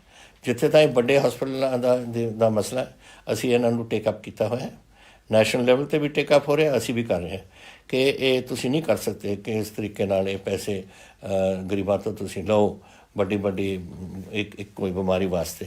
ਸੋ ਜਦੋਂ ਸਾਡੇ ਨਾਲ ਉਹਨਾਂ ਦੇ ਨਾਲ ਗੱਲ ਹੋਈ ਨਹੀਂ ਹੈ, ਡਾਕਟਰ ਤੁਸੀਂ ਦੇਖਿਆ ਹੋਣਾ ਹੈ ਕਿ ਮੈਡੀਕਲ ਜਿਹੜੀ ਸਾਡੀ ਐਸੋਸੀਏਸ਼ਨ ਹੈ ਪੰਜਾਬ ਦੀ, ਉਹ ਮੈਨੂੰ ਮਿਲਣਾ ਚਾਹੁੰਦੇ ਨੇ, ਮੈਂ ਵੀ ਮਿਲੂੰਗਾ, ਲੇਕਿਨ ਉਸ ਤੋਂ ਪਹਿਲਾਂ ਸਾਡਾ ਮਹਿਕਮਾ ਵੀ ਮਿਲੂ ਔਰ ਅਸੀਂ ਇਹਨਾਂ ਦਾ ਕੋਈ ਹੱਲ ਕੱਢਾਂਗੇ ਕਿ ਦੇयर हैज़ टू बी ਸਿਸਟਮ, ਕੋਈ ਸਿਸਟਮ ਹੋਣਾ ਚਾਹੀਦਾ। ਇਹ ਨਹੀਂ ਕਿ ਤੁਸੀਂ ਲੋਕਾਂ ਨੂੰ ਲੁੱਟਣ ਲੱਗ ਜਾਓ ਕਿਉਂਕਿ ਬਿਮਾਰੀ ਇਹਦੀ ਫੈਲ ਰਹੀ ਹੈ ਇੱਥੇ, ਇਹਦਾ ਵੀ ਹੱਲ ਅਸੀਂ ਕੱਢਾਂਗੇ। ਇੱਕ ਤੁਸੀਂ ਅਮਰਜੀਤ ਜੀ ਚੀਮਾ ਜਨਰਲ ਤੋਂ ਮੈਨੂੰ ਕਿਹਾ ਕਿ ਸਾਡੇ SUV ਗੱਡੀ 'ਚ 4 ਮੈਂਬਰ ਤੁਸੀਂ ਅਲਾਉ ਕਰ ਦਿਓ ਬੈਠਣ ਨੂੰ। ਬੇਟਾ ਤੁਸੀਂ ਜ਼ਿਆਦਾ 4 ਬੰਦੇ ਕਿਉਂ, ਆਪਣੇ ਪਰਿਵਾਰ ਨੂੰ ਸਾਰਿਆਂ ਨੂੰ ਉੱਥੇ ਬਿਠਾ ਲਓ। ਤੁਹਾਡੇ 4 ਸਾਹਮਣੇ ਦੀ ਸੀਟ ਹੈ, ਵਿਚਾਲੀ ਸੀਟ ਹੈ, ਪਿਛਲੀ ਸੀਟ ਹੈ, ਪਰ ਫੈਮਿਲੀ ਦੇ ਰਹੇ ਹੋਣ। ਇਹ ਨਹੀਂ ਕਿ ਤੁਸੀਂ ਫੈਮਿਲੀ ਵਰਤ ਕੇ ਤੁਸੀਂ ਹੋਰਾਂ ਨੂੰ ਬਿਠਾਉਣ ਲੱਗ ਜਾਓ। ਅਗਰ ਤੁਹਾਡੇ ਫੈਮਿਲੀ 5 ਮੈਂਬਰ ਨੇ ਜਾਂ 6 ਮੈਂਬਰ ਨੇ, ਸ਼ੌਕ ਨਾਲ ਤੁਸੀਂ ਬਿਠਾ ਦਿਓ। ਅਸੀਂ ਦੱਸ ਦਾਂਗੇ ਪੁਲਿਸ ਨੂੰ ਕਿ ਕੋਈ ਚਲਾਨ ਨਹੀਂ ਹੋਊਗਾ। ਇਹ ਆਪਣੀ ਫੈਮਿਲੀ ਵਾਸਤੇ ਕੋਈ ਵੀ ਆਪਣੇ ਬੰਦਿਆਂ ਨੂੰ ਉੱਥੇ ਬੱਚਿਆਂ ਨੂੰ ਲਿਜਾ ਸਕੂ ਨਾਲ। ਇੱਕ ਤੁਸੀਂ ਮੈਨੂੰ ਪੁੱਛਿਆ ਸੀ GNDU ਐਗਜ਼ਾਮਸ, ਇਹ ਹੈ ਪ੍ਰਿੰਸ ਗੁਰਦਾਸਪੁਰ ਤੋਂ, ਲਾਈਕ ਮਹਾਰਾਸ਼ਟਰ, ਹਰਿਆਣਾ, ਦਿੱਲੀ ਵਗੈਰਾ ਨੇ, ਇਹਨਾਂ ਨੇ ਬਿਲਕੁਲ ਕੈਂਸਲ ਕਰ ਦਿੱਤੀ। ਸਾਡਾ ਇੱਕ ਯੂਨੀਵਰਸਿਟੀਜ਼ ਦੇ ਇੱਕ ਮੀਟਿੰਗ ਹੋ ਰਹੀ ਸੀ, ਮੈਨੂੰ ਪਤਾ ਨਹੀਂ ਅੱਜ ਹੋਣੀ ਸੀ ਜਾਂ ਕੱਲ੍ਹ ਸਵੇਰੇ ਹੈਗੀ, ਜਿੱਥੇ ਇਹ ਯੂਨੀਵਰਸਿਟੀ ਗ੍ਰਾਂਟਸ ਕਮਿਸ਼ਨ ਨੂੰ ਲਿਖ ਕੇ ਪ੍ਰੋਪਰ ਤਰੀਕੇ ਨਾਲ ਅਸੀਂ ਪਰਮਿਸ਼ਨ ਲੈ ਕੇ ਇਹ ਦੇਖਾਂਗੇ ਕਿ ਕੈਂਸਲ ਹੁੰਦੀ ਹੈ ਜਾਂ ਨਹੀਂ। ਜੋ ਪਤਾ ਲੱਗ ਰਿਹਾ ਇਸ ਵੇਲੇ, ਜੋ ਦਿੱਲੀ 'ਚ ਫੈਸਲਾ ਹੋ ਰਿਹਾ ਹੈ ਕਿ ਐਗਜ਼ਾਮ ਕੈਂਸਲ ਹੋਣੇ ਚਾਹੀਦੇ ਨੇ, ਲੇਕਿਨ ਜਦੋਂ ਤਾਈਂ ਸਾਡੇ ਵਾਈਸ ਚਾਂਸਲਰ ਸਾਡੇ ਮੀਟਿੰਗ ਕਰਕੇ ਸਾਡੇ ਐਜੂਕੇਸ਼ਨ ਮਹਿਕਮੇ ਦੇ ਨਾਲ ਇਸ ਨੂੰ ਆਪਣਾ ਫੈਸਲਾ ਨਹੀਂ ਕਰਦੇ ਤਾਂ ਮੈਂ ਤੁਹਾਨੂੰ ਅੱਜ ਕੋਈ ਕੰਕਰੀਟ ਇਹਦਾ ਜਵਾਬ ਨਹੀਂ ਦੇ ਸਕਦਾ। ਉਹ ਜੈਸੇ ਹੀ ਪਤਾ ਲੱਗ ਜੂ ਸਾਨੂੰ ਕਿ ਉਹ ਫੈਸਲੇ ਕੀ ਹੋਇਆ ਇਸ ਕਮੇਟੀ 'ਚ, ਅਸੀਂ ਤੁਹਾਨੂੰ ਇਤਲਾਹ ਕਰ ਦਾਂਗੇ, ਲੇਕਿਨ ਜ਼ਿਆਦਾ ਦੇਰ ਨਹੀਂ ਤੁਹਾਨੂੰ ਵੇਟ ਕਰਨਾ ਪਊਗਾ। ਤੁਸੀਂ ਕਹਿ ਰਹੇ ਹੋ ਕਿ ਅਸੀਂ ਬੜੇ ਦਿਨਾਂ ਦੇ ਇੰਤਜ਼ਾਰ ਕਰ ਰਹੇ ਹਾਂ, ਸਿਰਫ 2 ਜਾਂ 3 ਦਿਨ ਦੀ ਲੋੜ ਹੈ। ਜਦੋਂ ਇਹ ਫੈਸਲਾ ਹੋ ਜੂ ਤੁਹਾਨੂੰ ਦੱਸਿਆ ਜਾਊਗਾ। ਕਰਨ ਸ਼ਰਮਾ ਜੀ ਲੁਧਿਆਣੇ ਦੇ ਕਹਿ ਰਹੇ ਨੇ ਕਿ ਸਾਡੇ ਤੁਹਾਡੇ ਮਿਨਿਸਟਰ ਨੇ, ਹੈਲਥ ਮਿਨਿਸਟਰ ਨੇ ਕਿਹਾ ਹੈ ਕਿ ਫਿਰ ਸਾਨੂੰ ਅੱਗੇ ਸ਼ਾਇਦ ਲੋਕਡਾਊਨ ਵਧਾਉਣਾ ਪਵੇ। ਦੇਖੋ ਬੇਟਾ, ਇਹ ਤੁਹਾਡੇ 'ਤੇ ਹੈ, ਮੇਰੇ 'ਤੇ ਹੈ, ਸਾਰੇ ਪੰਜਾਬ 'ਤੇ ਹੈ। ਅਗਰ ਆਪਾਂ ਕੰਟਰੋਲ ਕਰ ਜਾਈਏ ਫਿਰ ਲੋਕਡਾਊਨ ਦੀ ਕੀ ਲੋੜ ਹੁੰਦੀ ਹੈ। ਜਦੋਂ ਤੁਸੀਂ ਕੰਟਰੋਲ ਕਰ ਲਓਗੇ ਸਾਰੀ ਚੀਜ਼ਾਂ ਨੂੰ, ਜੈਸੇ ਮੈंने ਕਿਹਾ, ਫਿਰ ਲੋਕਡਾਊਨ ਦੀ ਲੋੜ ਨਹੀਂ। ਲੇਕਿਨ ਅਗਰ ਇਹ ਵਿਗੜਦਾ ਜਾਊਗਾ ਫਿਰ ਸਾਨੂੰ ਫਿਰ ਸੋਚਣਾ ਪਊ। ਸੋ ਇਹ ਮੈਂ ਆਪਣੇ ਪੰਜਾਬ ਨੂੰ ਔਰ ਤੁਹਾਨੂੰ ਬਚਾਉਣਾ ਹੈ। ਪੰਜਾਬ ਕੀ ਹੈ? ਪੰਜਾਬ ਲੋਕਾਂ ਦਾ ਪੰਜਾਬ ਹੈ। ਪੰਜਾਬੀ ਰਹਿੰਦੇ ਨੇ ਪੰਜਾਬ ਦੇ ਵਿੱਚ, ਔਰ ਤੁਸੀਂ ਉਹ ਪੰਜਾਬੀ, ਮੈਂ ਪੰਜਾਬੀ। ਅਸੀਂ ਤਾਂ ਆਪਣੇ ਆਪ ਨੂੰ, ਆਪਣੇ ਬੱਚਿਆਂ ਨੂੰ, ਆਪਣੇ ਪਰਿਵਾਰਾਂ ਨੂੰ, ਸਾਰਿਆਂ ਨੂੰ ਸੰਭਾਲਣਾ ਹੈ। ਸੋ ਦੈਟ ਇਜ਼ ਵਾਈ ਤੁਸੀਂ ਅਗਰ ਇਸ ਨੂੰ, ਮੇਰੀ ਗੱਲ ਗੰਭੀਰਤਾ ਨਾਲ ਲੈ ਕੇ ਤੁਸੀਂ ਇਸ ਕੋਵਿਡ ਨੂੰ ਆਪਾਂ ਰੋਕ ਸਕੀਏ ਤਾਂ ਫਿਰ ਆਪਾਂ ਨੂੰ ਲੋਕਡਾਊਨ ਦੀ ਲੋੜ ਨਹੀਂ ਫਿਰ ਮੈਨੂੰ ਸੋਚਣਾ ਪਊ ਕਿ ਕੈਸੇ ਕਰਨਾ ਹੈ, ਕਿਉਂਕਿ ਮੈਂ ਇੱਥੇ ਪੰਜਾਬ ਨੂੰ ਖਰਾਬ ਨਹੀਂ ਹੋਣ ਦੇਵਾਂਗਾ। ਮੈਂ ਆਪਣੇ ਪੰਜਾਬੀਆਂ ਨੂੰ ਇਹ ਕੋਵਿਡ ਨਹੀਂ ਲੱਗਣ ਦੇਣੀ ਔਰ ਆਪਣੇ ਬੱਚਿਆਂ ਨੂੰ ਕੋਵਿਡ ਨਹੀਂ ਲੱਗਣ ਦੇਣੀ। ਇਸ ਕਰਕੇ ਤੁਹਾਨੂੰ ਥੋੜ੍ਹਾ ਇਸ 'ਤੇ ਧਿਆਨ ਦਿਓ। ਤੁਸੀਂ ਭੁਪਿੰਦਰ ਸਿੰਘ ਜੀ ਸਰਾਹ ਪਾਤਰਾਂ ਤੋਂ ਪੁੱਛਦੇ ਨੇ ਕਿ ਮੇਰੇ ਪਿੰਡ ਹਰਿਆਈ ਖੁਰਦ ਹੈ ਔਰ ਉੱਥੋਂ ਪਾਤਰਾਂ ਜਾਣਾ ਪੈਂਦਾ, ਕੋਈ ਬੱਸਾਂ ਨਹੀਂ ਹੈ। ਹੁਣ ਇਹ ਬੱਸਾਂ ਜਿਹੜੀਆਂ ਮਿਨੀ ਬੱਸਿਸ ਆਮ ਤੌਰ 'ਤੇ ਪਿੰਡਾਂ ਤੋਂ ਲੈ ਜਾਂਦੀਆਂ ਨੇ ਪਾਤਰਾਂ, ਔਰ ਉੱਥੋਂ ਵੱਡੀਆਂ ਬੱਸਾਂ ਅੱਗੇ ਲੈ ਜਾਂਦੀਆਂ ਨੇ। ਇਹ ਇਸ ਲਈ ਮੇਰਾ ਖਿਆਲ ਨਹੀਂ ਚੱਲ ਰਹੀਆਂ ਕਿਉਂਕਿ ਪੈਟਰੋਲ ਹੋ ਗਿਆ ਬਹੁਤ ਮਹਿੰਗਾ, ਡੀਜ਼ਲ ਹੋ ਗਿਆ ਬਹੁਤ ਮਹਿੰਗਾ, ਔਰ ਅਸੀਂ ਸੋਸ਼ਲ ਡਿਸਟੈਂਸਿੰਗ ਰੱਖੀ ਸੀ ਕਿ ਅੱਧੇ ਬੰਦੇ ਆ ਸਕਦੇ ਨੇ ਔਰ ਫਾਸਲਾ ਛੱਡਣਾ ਚਾਹੁੰਦੇ, ਔਰ ਉਹਨਾਂ ਨੂੰ ਪੁੱਗਦਾ ਨਹੀਂ ਹੋਣਾ ਉਹਨਾਂ ਬੱਸਾਂ ਕਰਨ ਜਿਹੜੇ ਮਿਨੀ ਬੱਸ ਚਲਾਉਂਦੇ ਨੇ। ਇਸ ਕਰਕੇ ਇਸ ਜਿਹੜੀ ਰੁਕਾਵਟ ਸੀ ਇਸ ਨੂੰ ਮੈਂ ਹਟਾ ਰਿਹਾ। ਅੱਜ ਤੁਸੀਂ ਜਿਹੜੇ ਮਿਨੀ ਬੱਸਿਸ ਹੋਣ ਜਾਂ ਵੱਡੀਆਂ ਬੱਸਾਂ ਹੋਣ, ਇੱਕ ਸ਼ਰਤ 'ਤੇ ਕਿ ਕੋਈ ਬੰਦਾ ਬੱਸ 'ਚ ਨਹੀਂ ਚੜੂਗਾ ਜਦ ਤਾਈਂ ਮਾਸਕ ਨਹੀਂ ਪਾਉਂਦਾ। ਮਾਸਕ ਪਾਓ, ਬੱਸਾਂ ਚੜ੍ਹੋ। ਮਿਨੀ ਬੱਸਿਸ ਵੀ ਚੱਲਣਗੀਆਂ ਜਦੋਂ ਪੂਰੀਆਂ ਭਰੀਆਂ ਹੋਣਗੀਆਂ, ਔਰ ਵੱਡੀਆਂ ਬੱਸਾਂ ਵੀ ਚੱਲਣਗੀਆਂ, ਔਰ ਇਹ ਬੱਸ ਫਿਰ ਥੋੜ੍ਹੇ ਚੱਲਣ ਲੱਗ ਜਾਣਗੇ। ਲੇਕਿਨ ਤੁਸੀਂ ਆਪਣੇ ਮਾਸਕ ਪਾ ਕੇ ਉਹ ਬੱਸਾਂ ਦੇ ਵਿੱਚ ਬਹਿਣਾ।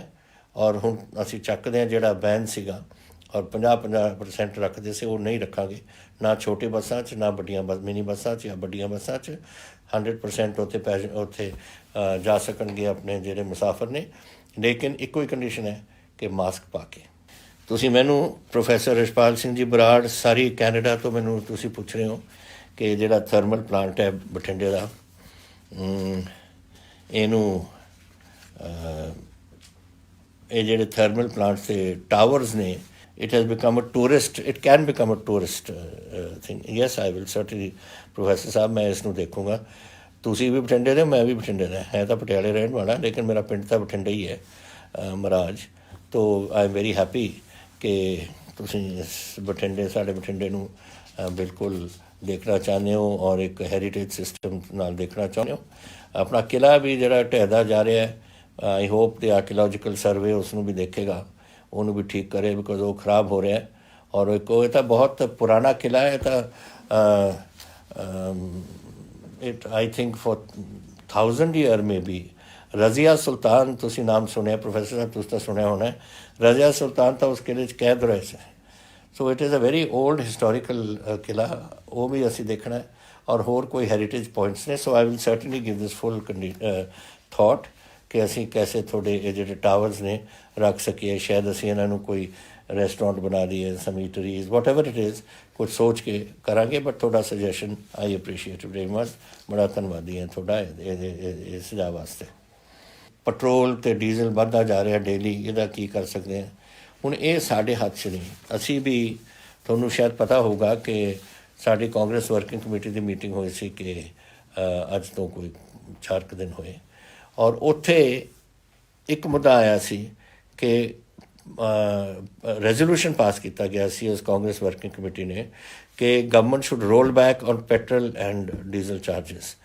ਕਿਉਂਕਿ ਉੱਥੇ ਕਿਹਾ ਸੀ ਕਿ ਇਹ ਜਦੋਂ ਵਧਾਏ ਨੇ ਪੈਟਰੋਲ ਔਰ diesel, government has gained 1,80,000 crores, ਔਰ 1,80,000 ਕਰੋੜ ਉਹ ਬਣਾ ਚੁੱਕੇ ਨੇ ਇਸ ਪੈਟਰੋਲ 'ਤੇ। ਹੁਣ ਵਾਪਸ ਕਰੋ ਔਰ ਲੋਕਾਂ ਨੂੰ ਵਾਪਸ ਕਰੋ। ਸੋ ਆਈ ਹੋਪ ਕਿ ਗਵਰਨਮੈਂਟ ਆਫ ਇੰਡੀਆ ਇਸ 'ਤੇ ਸੋਚੇਗੀ ਔਰ ਕੁਝ ਰੋਲ ਬੈਕ ਕਰਨਗੇ ਤਾਂ ਕਿ ਲੋਕਾਂ ਨੂੰ ਕੁਛ ਬੈਨੀਫਿਟ ਇਹਦਾ ਮਿਲ ਸਕੇ।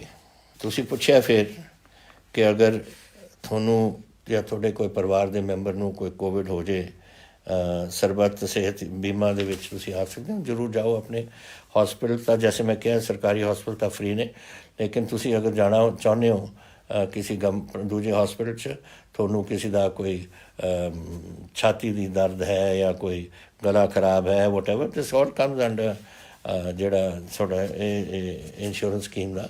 ਤਾਂ ਤੁਸੀਂ ਉੱਥੇ ਜ਼ਰੂਰ ਜਾਓ। ਅਗਰ ਕੋਈ ਪ੍ਰੋਬਲਮ ਆਉਂਦੀ ਹੈ ਤਾਂ ਸਾਨੂੰ ਦੱਸੋ, ਵੀ ਵਿਲ ਸੀ। ਬਟ ਕੋਈ ਬਿਮਾਰੀ ਹੋਏ, it is covered by this. Corona proper ਨਹੀਂ, ਕਿਉਂਕਿ ਕਿਸੇ ਨੂੰ ਨਹੀਂ ਪਤਾ ਹੁੰਦਾ ਕਿ ਮੈਨੂੰ ਕਰੋਨਾ ਹੈ। ਤੁਸੀਂ ਜਦ ਜਾਓਗੇ, ਤੁਹਾਨੂੰ ਨਜ਼ਲਾ ਹੋਊਗਾ, ਜ਼ੁਕਾਮ ਹੋਊਗਾ, ਬੁਖਾਰ ਹੋਊਗਾ, ਬੋਡੀ ਏਕ ਹੋਊਗੀ, ਕੁਛ ਨਾ ਕੁਛ ਬਦਨ ਦਾ ਦਰਦ ਹੋਊ, ਤੁਸੀਂ ਜਾਓਗੇ ਐਜ਼ ਅ ਫਲੂ, ਉਹ ਤਾਂ ਫਿਰ ਡਾਕਟਰ ਦੱਸ ਸਕੂ ਤੁਹਾਨੂੰ। ਲੇਕਿਨ ਜੋ ਟਰੀਟਮੈਂਟ ਤੁਹਾਡੀ ਹੋਣੀ ਹੈ as a patient under flu ਜਾਂ ਕਿਸੇ ਹੋਰ ਚੀਜ਼, ਤੁਹਾਡਾ ਜ਼ਰੂਰ ਹੋਣਾ ਚਾਹੀਦਾ ਔਰ ਹੋਊਗਾ ਜ਼ਰੂਰ।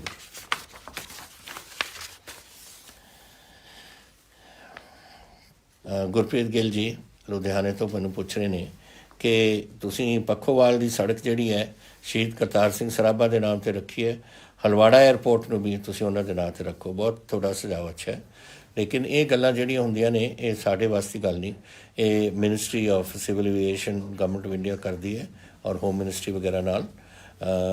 ਲੇਕਿਨ ਜੈਸੇ ਅਸੀਂ ਮੋਹਾਲੀ ਦੀ ਜਿਹੜਾ ਏਅਰਪੋਰਟ ਹੈ ਉਹ ਸ਼ਹੀਦ ਭਗਤ ਸਿੰਘ ਦੇ ਨਾਂ ਅਸੀਂ ਰੱਖਣਾ ਚਾਹੁੰਦੇ ਹਾਂ, ਉਹ ਵੀ ਅਸੀਂ ਉਹਨਾਂ ਨੂੰ ਗਵਰਨਮੈਂਟ ਆਫ ਇੰਡੀਆ ਨੂੰ ਲਿਖਿਆ ਹੋਇਆ। ਅਤੇ ਇੱਥੇ ਵੀ ਤੁਹਾਡਾ ਜਿਹੜਾ ਇਹ ਆਪਣਾ ਹਲਵਾੜਾ ਏਅਰਪੋਰਟ ਹੈ, ਇਹ ਤੁਹਾਡਾ ਅੱਛਾ ਸੁਝਾਅ ਹੈ। ਅਸੀਂ ਏਅਰਪੋਰਟ ਨੂੰ ਟੇਕਅਪ ਕਰਾਂਗੇ ਗਵਰਨਮੈਂਟ ਆਫ ਇੰਡੀਆ ਨਾਲ, ਔਰ ਫਿਰ ਅਸੀਂ ਤੁਹਾਨੂੰ ਦੱਸਾਂਗੇ ਜਦੋਂ ਗਵਰਨਮੈਂਟ ਬਣ ਜਾਂਦੀ ਹੈ। ਰਮਨ ਸਿੱਧੂ ਜੀ ਬਠਿੰਡੇ ਤੋਂ ਕਹਿੰਦੇ ਨੇ ਕਿ ਬੱਸ ਪਰਮਿਟ ਸਾਨੂੰ, ਤੁਸੀਂ ਕਿਹਾ ਸੀ ਕਿ ਤੁਸੀਂ ਸਾਨੂੰ ਬੱਸ ਪਰਮਿਟ ਦੇ ਸਕੋਗੇ। ਪਤਾ ਨਹੀਂ ਤੁਹਾਨੂੰ ਕੈਸੇ ਨਹੀਂ ਪਤਾ ਲੱਗਿਆ, ਇਹ ਤਾਂ ਅਨਾਊਂਸ ਹੋ ਚੁੱਕਿਆ ਸੀ ਔਰ 30 ਜੂਨ ਸਾਡੀ ਲਾਸਟ ਡੇਟ ਸੀ ਕਿ ਤੁਸੀਂ ਆਪਣੇ ਮਿਨੀ ਬੱਸਿਸ ਦੀ ਆਪਣੀ ਲੈ ਸਕੋ। ਔਰ ਮੇਰਾ ਖਿਆਲ 30 ਜੂਨ ਤੱਕ ਤੁਸੀਂ ਅਗਰ ਅਪਲਾਈ ਨਹੀਂ ਕੀਤਾ, ਮੈਂ ਅੱਜ ਮਹਿਕਮੇ ਨੂੰ ਜ਼ਰੂਰ ਕਹੂੰਗਾ ਕਿ 15 ਦਿਨ ਤੁਹਾਨੂੰ ਹੋਰ ਦੇ ਦੇਣ। 15 ਜੁਲਾਈ ਤਾਈਂ ਅਸੀਂ, ਕਿਉਂਕਿ ਕੋਵਿਡ ਚੱਲ ਰਿਹਾ, ਕਈ ਲੋਕਾਂ ਨੂੰ ਸ਼ਾਇਦ ਖਬਰ ਨਹੀਂ ਆਈ ਹੋਣੀ, ਅਖਬਾਰ ਨਹੀਂ ਪਹੁੰਚੇ, ਤਾਂ ਤੁਸੀਂ 15 ਜੁਲਾਈ ਤਾਈਂ ਅਸੀਂ ਲੈ ਜਾਵਾਂਗੇ। ਤੁਸੀਂ ਹੁਣ ਅਪਲਾਈ ਕਰ ਦਿਓ। ਅਸੀਂ ਦੇ ਰਹੇ ਹਾਂ ਮਿਨੀ ਪਰਮਿਟਸ ਅਨਇੰਪਲੋਇਡ ਯੂਥ ਵਾਸਤੇ। ਜਿਨ੍ਹਾਂ ਨੇ ਲੈਣਾ ਤੁਸੀਂ ਜਾ ਕੇ ਉੱਥੇ ਅਪਲਾਈ ਕਰਕੇ ਲੈ ਲਓ। ਜਸਵੀਰ ਸਿੰਘ ਸੇਖੋ ਜੀ ਲੁਧਿਆਣਾ, ਤੁਸੀਂ ਪੁੱਛਿਆ ਕਿ ਅਸੀਂ ਔਨਲਾਈਨ ਹੁਣ ਪੜ੍ਹ ਰਹੇ ਹਾਂ, ਪਰ ਸਾਡੇ ਗਰਮੀਆਂ ਦੇ ਵਿੱਚ ਛੁੱਟੀਆਂ ਹੁੰਦੀਆਂ ਨੇ, ਤੁਸੀਂ ਸਾਨੂੰ ਛੁੱਟੀ ਨਹੀਂ ਇਜਾਜ਼ਤ ਕਰੋਗੇ। ਜੋ ਫੈਸਲਾ ਕੀਤਾ ਹੈ ਡਿਪਾਰਟਮੈਂਟ ਨੇ ਕਿ ਜਿਹੜੀਆਂ ਤੁਸੀਂ 2 ਮਹੀਨੇ ਸਕੂਲ ਤੋਂ ਬਾਹਰ ਰਹੇ ਹੋ ਉਹਨੂੰ ਛੁੱਟੀਆਂ ਗਿਣੀਆਂ ਜਾਣ। ਨਵੀਂ ਹੁਣ ਤੁਸੀਂ ਪੜ੍ਹ ਰਹੇ ਹੋ, ਘਰੇ ਬੈਠੇ ਹੋ, ਤੁਸੀਂ ਆਪਣੀ ਸਕੂਲ ਉੱਥੇ ਕਰੋ ਔਰ ਘਰੇ ਤੁਸੀਂ ਔਨਲਾਈਨ ਕਰਕੇ ਉੱਥੇ ਬੈਠੇ ਹੋਗੇ। ਸੋ ਛੁੱਟੀ ਇਹ ਹੋਰ ਨਹੀਂ ਅਸੀਂ ਵਧਾ ਸਕਦੇ। ਔਰ ਇਸ ਲਈ ਕਿਉਂਕਿ ਇਹ ਆਲ ਇੰਡੀਆ ਐਗਜ਼ਾਮਸ ਹੁੰਦੇ ਨੇ। ਹੁਣ ਤੁਸੀਂ 9ਵੀਂ ਕਲਾਸ 'ਚੋਂ 10ਵੀਂ ਕਲਾਸ ਤੁਹਾਡੀ ਆਲ ਇੰਡੀਆ ਐਗਜ਼ਾਮ ਹੋ ਔਰ ਅਸੀਂ ਚਾਹੁੰਦੇ ਹਾਂ ਕਿ ਤੁਸੀਂ ਬੜਾ ਅੱਛੀ ਤਰ੍ਹਾਂ ਪੜ੍ਹੋ ਔਰ ਅੱਛੇ ਤੁਹਾਡੇ ਮਾਰਕ ਆਉਣ ਤਾਂ ਕਿ ਤੁਸੀਂ ਬੜੀ ਚੰਗੀ ਤਰ੍ਹਾਂ ਆਪਣੀ ਵਿੱਦਿਆ ਹੋਰ ਪ੍ਰਾਪਤ ਕਰਕੇ ਇੱਕ ਅੱਛੀ ਨੌਕਰੀ ਲੈ ਸਕੋ। ਸੋ ਇਹਨੂੰ ਤੁਸੀਂ ਜਿਹੜੇ ਹੁਣ ਆਪਣੇ ਔਨਲਾਈਨ ਸਿੱਖ ਰਹੇ ਹੋ, ਸਿੱਖਦੇ ਰਹੋ ਔਰ ਉਸ ਤੋਂ ਬਾਅਦ ਹੌਲੀਡੇਜ਼ ਤਾਂ ਹੁੰਦੀਆਂ ਰਹਿੰਦੀਆਂ ਨੇ ਔਰ ਤੁਸੀਂ ਘਰ ਤਾਂ ਬੈਠੇ ਹੀ ਹੋ। ਸੋ ਥੋੜ੍ਹੀ ਦੇਰ ਤੁਹਾਨੂੰ ਪੜ੍ਹਨਾ ਪੈਂਦਾ ਹੈ ਔਨਲਾਈਨ ਔਰ ਫਿਰ ਤੁਸੀਂ ਥੋੜ੍ਹੀ ਛੁੱਟੀ ਹੋ ਸਮਝ ਲਓ ਇਸ ਨੂੰ। ਲੇਕਿਨ ਅਸੀਂ ਜ਼ਿਆਦਾ ਤੁਹਾਡੀ ਐਜੂਕੇਸ਼ਨ ਨੂੰ ਦੇ ਵਿੱਚ ਵਿਘਨ ਨਹੀਂ ਪਾਉਣਾ ਚਾਹੁੰਦੇ ਜਿਹਦੇ ਨਾਲ ਤੁਹਾਡਾ ਅੱਗੇ ਜਾ ਕੇ ਤੁਹਾਡਾ ਨੁਕਸਾਨ ਹੋਵੇ। ਤੁਸੀਂ ਮਨਦੀਪ ਰੰਧਾਵਾ ਜੀ ਨੇ ਕਿਹਾ ਕਿ ਮੇਜ਼ ਮੱਕੀ ਤੁਸੀਂ ਹੁਣ ਲਾਉਣਾ ਚਾਹੁੰਦੇ ਹੋ, ਝੋਨਾ ਨਹੀਂ ਲਾਉਣਾ ਚਾਹੁੰਦੇ, ਬੜੀ ਅੱਛੀ ਗੱਲ ਹੈ। ਲਾਓ ਮੱਕੀ ਜ਼ਰੂਰ ਤੁਸੀਂ ਔਰ ਤੁਹਾਨੂੰ ਸਬਸਿਡੀ ਮਸ਼ੀਨ ਦੀ ਮਿਲੇਗੀ। ਆਈ ਥਿੰਕ 40% ਤੁਹਾਨੂੰ ਇਹ ਮਿਲੇਗੀ ਸਬਸਿਡੀ। ਤਾਂ ਤੁਸੀਂ ਸਬਸਿਡੀ ਜਿਨ੍ਹਾਂ ਨੇ ਅਪਲਾਈ ਕਰ ਦਿੱਤਾ ਹੈ ਔਰ ਜਿਨ੍ਹਾਂ ਨੂੰ ਮਸ਼ੀਨਰੀ ਹੁਣ ਮਿਲ ਰਹੀ ਹੈ ਕਿਉਂਕਿ ਮੱਕੀ ਦਾ ਤਾਂ ਹੁਣ ਬੀਜਣ ਦਾ ਟਾਈਮ ਆ ਗਿਆ, ਤੁਹਾਨੂੰ ਨਾਲ ਦੇ ਨਾਲ ਹੁਣ ਉਹ ਮਨਜ਼ੂਰੀਆਂ ਤਿਆਰ ਹੋ ਰਹੀਆਂ ਨੇ ਔਰ ਤੁਹਾਨੂੰ ਨਾਲ ਦੇ ਨਾਲ ਤੁਹਾਨੂੰ ਸਬਸਿਡੀ ਦੇ ਦੇਣਗੇ 40%। ਸ਼ਾਲੂ ਅਰੋੜਾ ਜੀ ਅੰਮ੍ਰਿਤਸਰ ਤੋਂ, ਇਹ ਜਿਹੜੀ ਤੁਹਾਡੀ ਮੰਗ ਹੈ ਨਾ, ਜਦੋਂ ਮੈਂ ਤੁਹਾਡੀ ਉਮਰ ਦਾ ਸੀ ਮੈਨੂੰ ਵੀ ਇਹੀ ਮੰਗ ਹੁੰਦੀ ਸੀ ਕਿ ਸਕੂਲ ਬੰਦ ਹੀ ਰੱਖੋ। ਮੈਂ ਵੀ ਸੋਚਦਾ ਸੀ ਕਿ ਸਕੂਲਾਂ 'ਚ ਕਿਹਨੇ ਜਾਣਾ। ਬੇਟਾ ਤੁਸੀਂ ਹੁਣ ਦੇਖੋ ਦੁਨੀਆ ਕਿੰਨੀ ਵੱਧ ਗਈ ਅੱਗੇ, ਵਧੇ ਵਿੱਦਿਆ ਕਰਕੇ ਵਧੀਆ ਨਾ। ਔਰ ਅਸੀਂ ਵੀ ਕਹਿੰਦੇ ਕਿਆ ਕਰਦੇ ਸੀ ਕਿ ਚਲੋ ਬੰਦ ਕਰੋ ਸਕੂਲ ਨੂੰ, ਕਿਹਨੇ ਜਾਣਾ। ਅਸੀਂ ਕਹਿੰਦੇ ਸੀ ਕਿ ਪਚਾੜਾ ਜੇ ਸਕੂਲ ਡਿੱਗੀ ਪਏ, ਅਸੀਂ ਤਾਂ ਇਹ ਕਹਿੰਦੇ ਸੀ ਜਦ ਅਸੀਂ ਛੋਟੇ ਹੁੰਦੇ ਸੀ। ਤੋ ਤੁਹਾਨੂੰ ਵੀ ਹੁਣ ਤੁਸੀਂ ਮੈਨੂੰ ਕਹਿ ਰਹੇ ਹੋ ਕਿ ਮੇਰੇ 1 ਸਾਲ ਵਾਸਤੇ ਸਕੂਲ ਹੀ ਬੰਦ ਕਰ ਦਿਓ। ਇਹ ਮੁਸ਼ਕਿਲ ਹੈ ਮੇਰੇ ਵਾਸਤੇ ਕਰਨਾ ਔਰ ਮੁਸ਼ਕਿਲ ਤੁਹਾਡੇ ਵਾਸਤੇ ਵੀ ਹੈ ਕਿਉਂਕਿ ਤੁਸੀਂ ਹੁਣ ਜਿਹੜਾ ਇਹ ਪੜ੍ਹਾਈ ਕਰ ਰਹੇ ਹੋ ਨਾ, ਤੁਸੀਂ ਫਿਰ 10ਵੀਂ 'ਚ ਅੱਛੀ ਤਰ੍ਹਾਂ ਤੁਹਾਡੇ ਰਿਜ਼ਲਟ ਹੋਣੇ ਚਾਹੀਦੇ ਨੇ, ਫਿਰ 12ਵੀਂ 'ਚ ਆਉਣਾ ਚਾਹੁੰਦੇ ਨੇ, ਫਿਰ ਤੁਸੀਂ ਯੂਨੀਵਰਸਿਟੀ ਕਾਲਜਿਸ ਜਾਓਗੇ। ਮੈਂ ਚਾਹੁੰਦਾ ਕਿ ਹਰ ਬੱਚਾ ਪੰਜਾਬ ਦਾ ਪੜ੍ਹੇ ਔਰ ਚੰਗੀ ਤਰ੍ਹਾਂ। ਹੁਣ ਬੜੀ ਕੰਪੈਟੀਟਿਵ ਹੋ ਗਈ ਦੁਨੀਆ, ਹਿੰਦੁਸਤਾਨ ਕੰਪੈਟੀਟਿਵ ਹੋ ਗਿਆ, ਸਾਰੀ ਦੁਨੀਆ ਕੰਪੈਟੀਟਿਵ ਹੋ ਗਈ ਔਰ ਵਿੱਦਿਆ ਦੇ ਬਗੈਰ ਆਪਾਂ ਐਡਵਾਂਸ ਨਹੀਂ ਕਰ ਸਕਦੇ ਔਰ ਤੁਸੀਂ ਨਹੀਂ ਐਡਵਾਂਸ ਕਰ ਸਕੋਗੇ।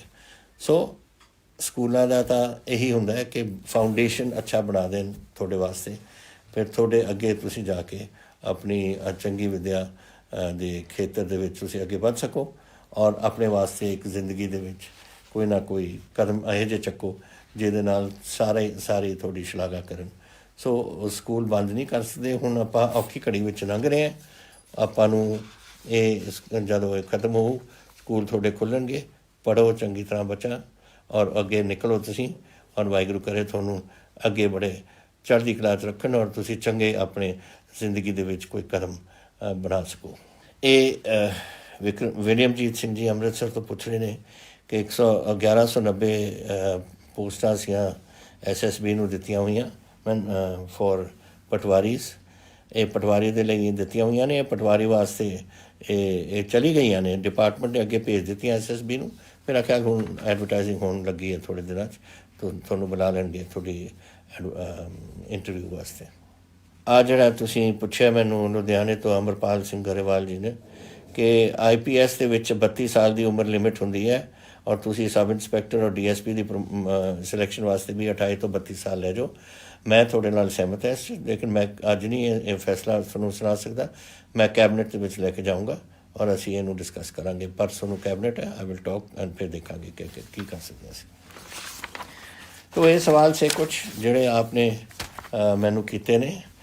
ਇਹ ਹੁਣ ਜਿਹੜੀਆਂ ਗੱਲਾਂ ਮੈਂ ਕੀਤੀਆਂ ਨੇ ਤੁਹਾਡੇ ਨਾਲ, ਪਲੀਜ਼ ਆਪਣੇ ਮਨਾਂ 'ਚ ਵਸਾਓ। ਪਹਿਲਾਂ ਮੈਨੂੰ ਹੋਰ ਕੁਛ ਤਾਂ ਦੇਖੋ ਹੁੰਦੇ ਰਹਿਣਗੇ।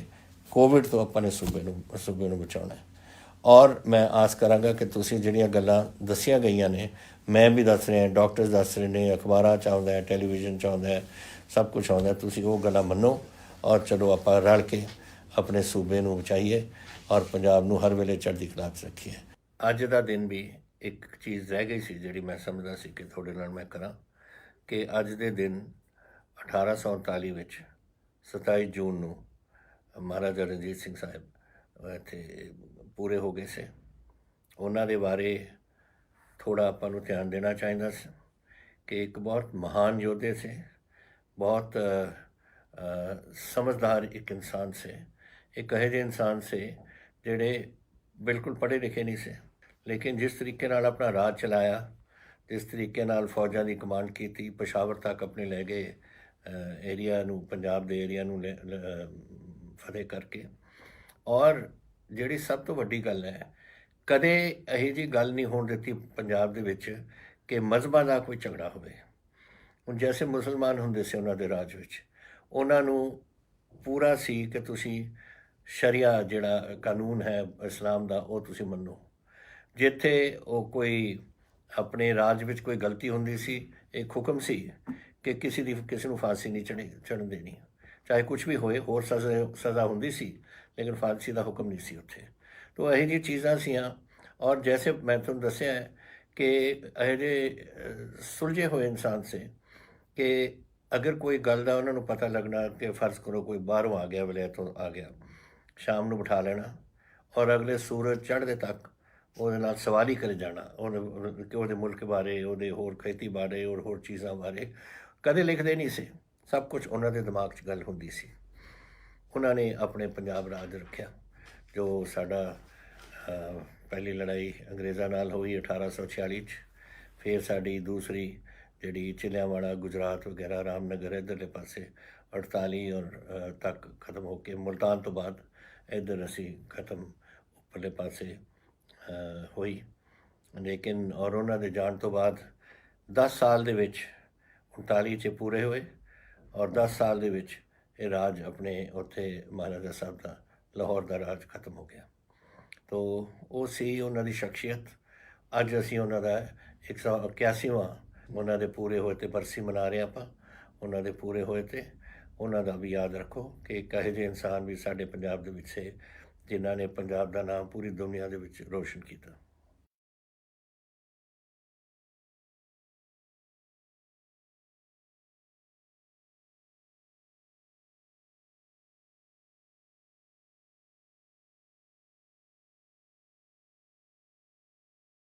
सबसे बड़ी जमहूरियत के होने का आई बिलीव उन्हें उसे डिफेंड करना चाहिए। इंडिया ने जो बिल पास किया है